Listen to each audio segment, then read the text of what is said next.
asking for more council tax. What are they doing with the current council tax we pay already? Can you see a return on your council tax? I can tell you what one council's doing. So let's talk about Barnet Council. Recently, Barnet Council issued a section 114, which is similar to bankruptcy, where leaders of the council have to get together quickly within 21 days and find out where all the money is going. Because on this occasion, an overpayment was made, an unlawful overpayment was made of £20 million. And you want us to pay more council tax? Like, what? Where did the 20 million go? Into a pension fund, but it was an accident. 20 million just... Now, I need people to know, and people always ask me, well, why am I going to care about politics? Why am I going to care about things going on in the council? This is why. I need people to know, wherever they live, if they're paying council tax, you need to find out if your council has issued a section 114 notice, because you need to start understanding and questioning where your money is going. Now, this is a list. The most recent ones, okay? Nottingham issued a notice in 2023. Ask them where the money's going. Ask them why they have to file this section 114 notice, which essentially says we can't meet our financial obligations, which will then lead to cuts of services. So where is your money going? Birmingham issued in 2023. Woking issued in 2023. Thurrock issued in 2022. Where's your money going? Why should we pay more council tax when they do not know what they're doing with our money? We need to start having meetings with the local councillors, meetings with the council, meetings with the MP. We need to start questioning. No one in normal life in business would keep on giving money if we are not seeing a return. Is non-payment of council tax a criminal offence? The answer is no. But then you might ask then, how is it that people are potentially sent to prison for non-payment of council tax? And I'm going to explain how the process works. If you don't pay your council tax, the council can issue proceedings against you in the magistrates' court. Then you're summoned to appear at the magistrates' court, and the court will decide whether you have the means to pay that. Now, if you turn around and say, I can't afford to pay, but I'm willing to pay this amount of money, they will then generally set up a payment plan for you. However, if you just turn around and say, I refuse to pay the council tax, and the court feels that you willfully refused, through the committal process of non-payment of court fines, you could be sent to prison for a period of up to 3 months. So really, it's at the point when the court has asked you to pay, you've refused to pay or haven't agreed with the plan that's put into place, that it can be taken back to court, and in those instances, the court can commit you for sentence, as I said, for up to 3 months. So the actual non-payment of the council tax is not the criminal offence, and the prison sentence comes off the back of the fact that you've not kept up with or maintained or paid the plan that you agreed with the court. So just a quick one really on council tax. People are saying at the minute they're not paying it, and I think a lot of people are probably going to stop paying it, but there's going to be a lot of people who can't afford to pay it, and this is why it won't get paid. Not because people are refusing to pay it, it will be because people just can't afford it. But the government are pretty good. They've come to the rescue of people, haven't they, now, and they've increased council tax just to make it a little bit worse than it already is. Let me know, guys, can you afford to pay your council tax at the minute? And with the price increase, will you be able to afford it then?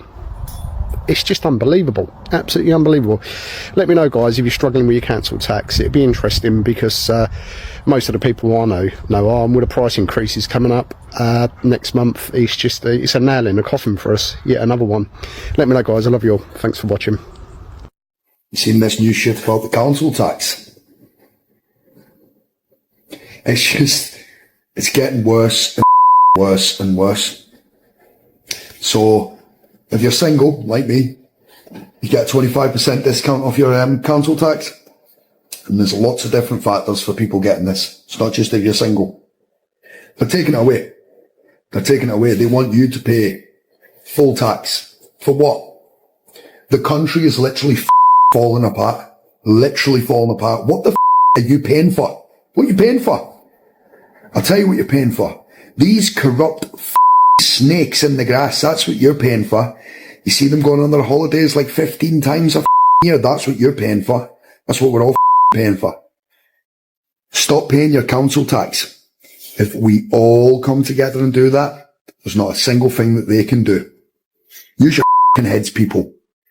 The Great Britain is not great anymore. Great Britain is not great. Great Britain isn't great. What we actually are is a country with a culture of exceptionalism. Inflation. Well, they reckon it's dropped. Are you noticing that your bills are kind of becoming more manageable? I don't either. God, somebody has to have a go at this government. That just cost me £45. You see this country, they call it Great Britain. It's not great. The UK is the unhappiest it's ever been as a country. I am fucking sick of the UK. The government, a bunch of Eastern educated posh pricks who, if they aren't cheating their expenses, they're cheating on their wives. The wage stagnation, the shitty job opportunities. Welcome back to Broken Britain. Great Britain, not so great anymore. Once a powerhouse, now a cost of living nightmare, a job market disaster, and a healthcare system on life support.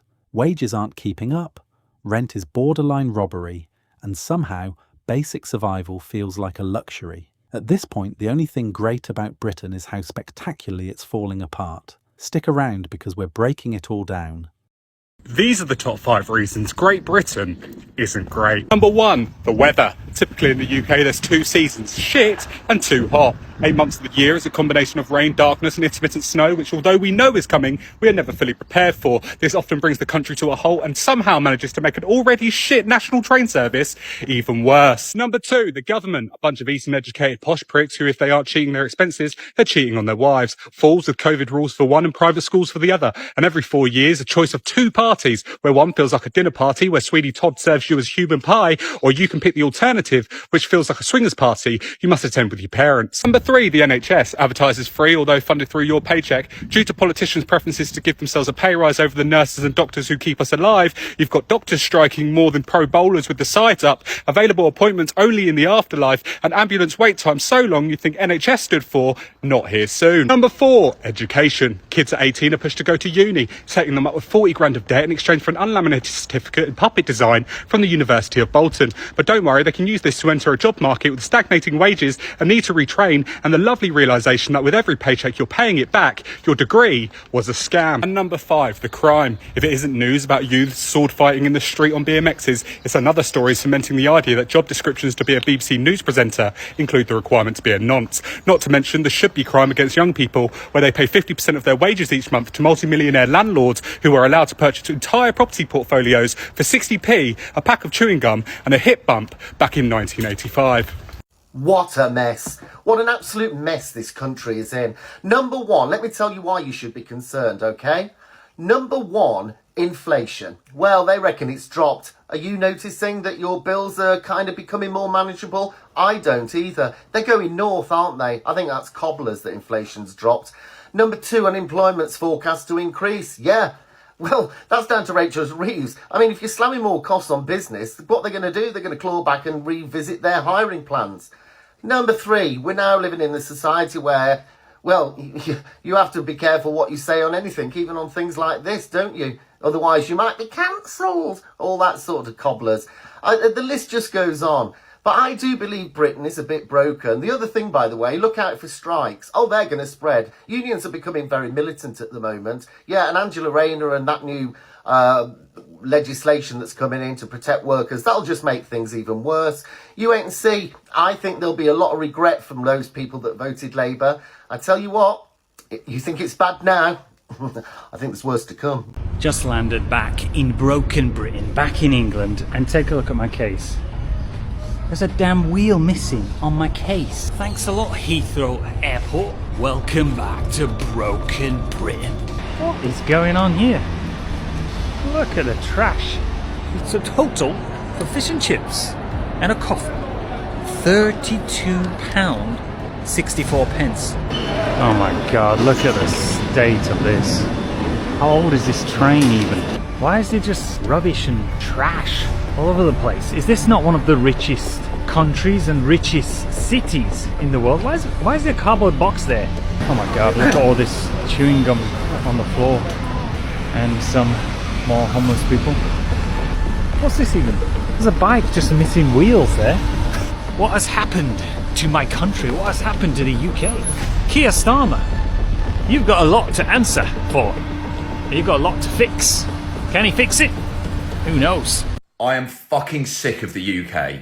The wage stagnation, the shitty job opportunities, the toxic political environment, the fact we've had no summer this year. And when I thought I'd seen it all, this happened. This really takes the biscuit. Budgeons in Tufnell Park. What the fuck are you playing at? Putting Twinkies in with the continental European bakeries. How could you possibly deem it acceptable in a middle class area, in a middle class supermarket, to put this Philistine American shit in with this exquisite confectionery? You've got San Michel, you've got macaron, you've got Madeleine, and then you've got this. 20-lane highway, multi-storey car park, triple heart bypass, diabetes, AR-15, trailer park trash. And you're charging triple the price for it. Granted, I understand that this is probably a cost of the import from America, and also because the only people that are going to be buying it are the numerous seppos working for Bank of America that are positioning themselves in Islington. Because I too would miss the home comforts of bakeries that dissolve into an E-number processed sludge the moment it enters your mouth. Anyway, I was so appalled by this that I went and paid £4 for an olive-infused gluten-free bread roll next to it instead. And on a completely separate note, I just want to say this. If by any chance you are the pretty blonde girl that works in that cafe a couple of doors down that served me an avo and hummus sandwich, you looked into my soul. You made me feel my heart in my mouth. And I was already fragile from being at Maiden Voyage the night before. So if you see this, feel free to drop me a DM. Did you know there are currently millions of children in the UK going hungry right now? A food bank local to me has gone from supporting 300 children every week to supporting 1,500 children every week, which is going to cost them a massive £45,000 just to feed them during the summer holiday alone. Hundreds of families outside London are sending their children to school without food. The study by the Food Foundation found that of the families that didn't have access to free meals, 16% had to send their children to school without food because they couldn't afford school meals or packed lunch. Child Poverty Action Group found that at least 900,000 children living in poverty in England do not have access to free school meals due to the thresholds set by the government. The same government that get their meals for free. Make it make sense. How can Labour keep going from one extreme to another? And in one breath, they make themselves look really good to everyone by announcing that they're going to give free breakfast clubs so parents can go to work and children get that most important meal in of the day. And then yet, on a second breath, they're announcing that they're making £500 million worth of cuts in the education system, which includes free school meals for infants. Just have a listen to this. Bridget Phillipson is the school secretary, the education secretary, and she's the one who suggested cutting school spending by £500 million and ending universal free meals for infants. This is part of negotiations with the Treasury before the spending review. This would affect children in England. She's also offered to axe funding for free period products, sanitary towels, other period products for girls in schools, and for dance, music and PE schemes. Do you think... How can a woman actually sit there and make cuts to free period products? As if some young girls do not suffer enough. And also making the cuts to the free school lunches for infants, considering she will know full well that that is some children's only meal of the day. Because this government has put so many people into poverty, they can't even afford to feed some of their children. Just think how many young children and young girls are now going to suffer because of these cuts. Let me know what you lot all think about this in the comments. Child poverty in England is at the highest level since 2002, but what's the government doing about it? In England, 4.45 million children live in poverty, which is almost a third of all children. And it's getting worse. So the most recent statistics that we had from the Department for Work and Pensions found that this had risen by 100,000 children in a year. This isn't for lack of hard-working families who are trying really hard to provide for their children. 69% of children that are in poverty live in families where at least one adult is working. Families predominantly suffer from a lack of affordable housing. Over the years, less and less social houses have been built, whilst the private sector with the really high rents has expanded. And the cost of living crisis didn't help either, with the cost of energy increasing by 36% and the cost of food increasing by 29%. All of this has dragged more and more families and children into poverty. The thing is about poverty is we know how to solve it. You give families more money or you make things cheaper. And to be one of the richest countries on earth and have such high levels of child poverty is, in my opinion, shameful. You may remember that the last Labour government made huge progress on tackling child poverty. And many have been asking whether and when Starmer will step up and do the same. Calls to scrap the 2-child limit have intensified. This is the rule that means families can only claim child tax credit and universal credit for their first 2 children. It's estimated that lifting that cap would lift 250,000 children out of poverty overnight. The Prime Minister said that he would consider scrapping the limit, and we've been waiting to see whether it would be a recommendation in the government's child poverty strategy, but the publication of that was recently delayed. Some were angry at this delay, others felt it made sense to push the strategy towards the autumn to align with the budget. Either way, we got some good news today when the government announced that they were expanding free school meal eligibility to children in families who receive universal credit. This equates to about 500,000 more children being able to receive free school meals and will lift 100,000 children out of poverty, which, if you remember from earlier in the video, is about the amount it's risen in the last year. It ensures that children will get one hot meal every single school day, which for some children, particularly the 150,000 homeless children in temporary accommodation, might be that only hot meal that they get that week. Ensuring that children have access to good, nutritious food improves their educational attainment, and this will save parents about £500 per year. Now, this is a brilliant step and one that I'm really supportive of, but there is still more to do. First of all, parents have to apply for the support. It's not automatic, which means many families who are eligible and would benefit from it may still miss out. They also have only expanded free school meals, not the pupil premium funding, which is the extra funding that goes to schools to help support disadvantaged pupils. Schools are already under intense financial pressure. We'll be waiting to see whether perhaps the pupil premium funding will follow. The eligibility for free school meals is still extremely low. A household income of £7,400 per year pre-tax, pre-benefit, and hasn't risen with inflation. This, along with the 2-child limit, definitely needs to be looked at if the government's serious about tackling child poverty. We'll have to wait and see if any of this ends up in the government's child poverty strategy. But until then, this is a really good step forwards that will benefit 500,000 children. Every single year in Liverpool, 26 children don't even reach their first birthday. And that's because of deprivation and poverty. But what we're seeing in Liverpool is now starting to become symptomatic of what we're seeing across the UK, where child poverty has reached its highest level in 20 years. In fact, for the first time under a Labour government, it's expected that there'll be more children in poverty at the end of the Labour government than at the beginning. Isn't that a shame, a stain on our society? The 6th largest economy by GDP, with billionaires with a collective net worth that is greater than the GDP of Switzerland. But we can't put clothes on children's back or put them in good schools or get children with special educational needs the teachers that they require. And at the same time, you've got a Labour government talking about restricting disability benefits, about cutting them, freezing them for people who need them most. About 50,000 children going into poverty as a result of these changes too. Why? What's it all for? What will it achieve?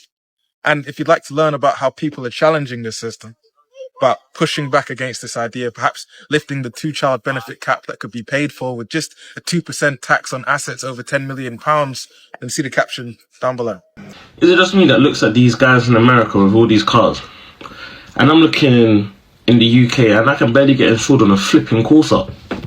I'm looking at guys my age driving Hellcats, Trackhawks, Uruses. And I'm here and I'm struggling to even get a quote on a flipping Vauxhall 2010 Corsa. And it really makes me think, should I even live in this country anymore? Because if them brothers in the USA are buying all these cars, and I'm here and I'm like, it's not even buying a car is a problem, it's insurance. I might as well just leave. I haven't heard one American brother say insurance is a problem. Not one. The prices that we get insured on Corsas, they're getting insured on flipping Lamborghinis. But UK is not the problem. Now, something interesting about car insurance, people. As of the 1st of April 2025, so it's already in effect, that when it comes to insuring your car, it's not just going to be your age that will affect it. It would also be the colour of your car. So always look at the government websites for guidelines, and to be quite honest, I think it's going to just be something that's going to make the insurance industry have that extra competition, because why should it be a case that your insurance premium could go up because of the colour of your car? That's ludicrous. Oh, I might want a white car, or an ivory car, or blue car, or black car, or green car, whatever it's going to be. It's just crazy. So, yeah, I know it's going to infuriate some people, but let me know what your thoughts are in the comments. I look forward to reading. My Audi A8 is the one I'm concerned about. Now, last year, obviously that was a new policy. They couldn't piggyback it off anything else, and I had no claims bonus to use on that car. So I was paying £660 a year for that, business use as well. I was not happy about that, bearing in mind obviously what I've been paying on all my other policies. Ludicrous amount of money. I've just had my renewal through for the end of December, and it's gone up by £120, and I've got an added 1 year no claims bonus on it. So I rang the insurance company and I said I wasn't happy with that, and they said, oh, it's the market, and I said, no disrespect, I'm not having a go at you, but that's a load of nonsense. I've been in and around the business for many years. I know the spiel, I know the nonsense, and I don't believe it's the market's become hard, etc., and everything's gone up, blah, blah, blah. I don't want to hear it. So they went away and came back with another offer, magically, and it was £40 less. And I said, no, I'm not happy with that. That's still over £800. That's just ridiculous. By the time you've added your admin fee, it's over £800. So I said, look, use the no claims bonus off the Escort, because I'm selling my Mark 1 Escort. Use the no claims bonus off that. So instead of having 1 year, I'll then have 7 years no claims bonus on the Audi. So they went away, came back.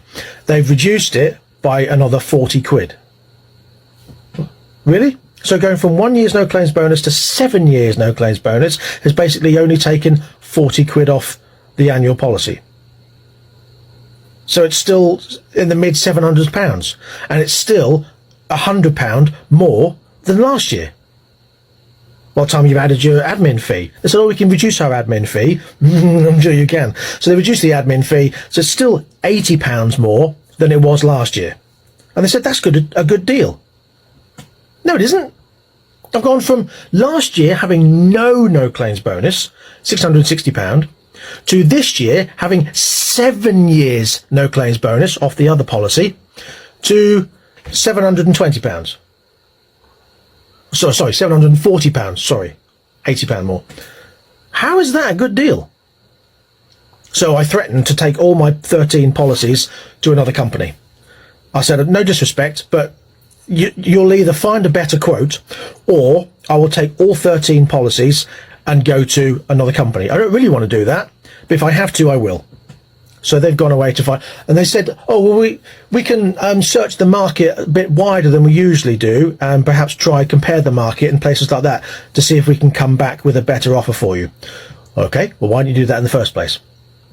Why did you think sending through a quote that's £120 more than last year? Bearing in mind, I've been driving almost 33 years and I've got 13 policies with you. Really? So let's see what they come back with. That's the end of part 1. So, guys, there's something I'm trying to understand, and I'm a bit confused. So, last year, my car insurance was let's imagine a figure of £400 in a year, and so today I'm about to renew that same car. I haven't used the car for almost like 4 years or 3 years without having any accident or making any claim. So I decided to get across to my car insurance firm, and they're telling me my car insurance that was £400 a year last year, and telling me it's about £2,000 this year. How? How is that possible? From £400 to £2,000 in a year for car insurance?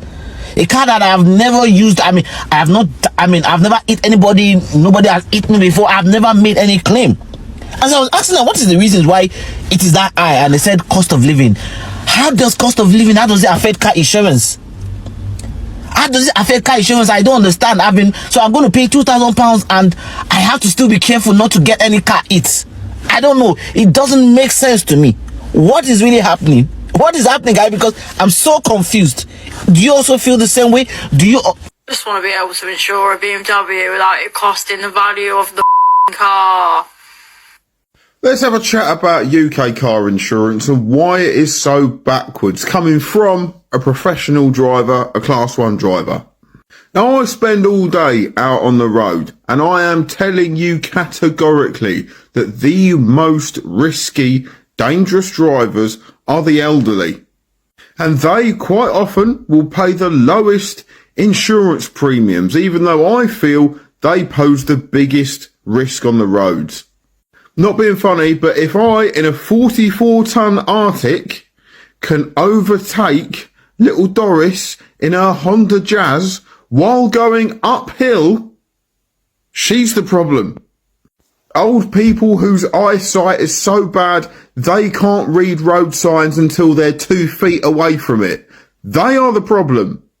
Younger people, especially car enthusiasts, like the girl that is mentioned in this video, who I've... So obviously I've been in London now a couple of days, and I can't lie, I'm already sick of this place. But let me tell you why. First things first, this epidemic of snus, bro, instead of vape, there's now snus. As in for the guys, for the man, they're doing this little thing where they're putting up on their jaw.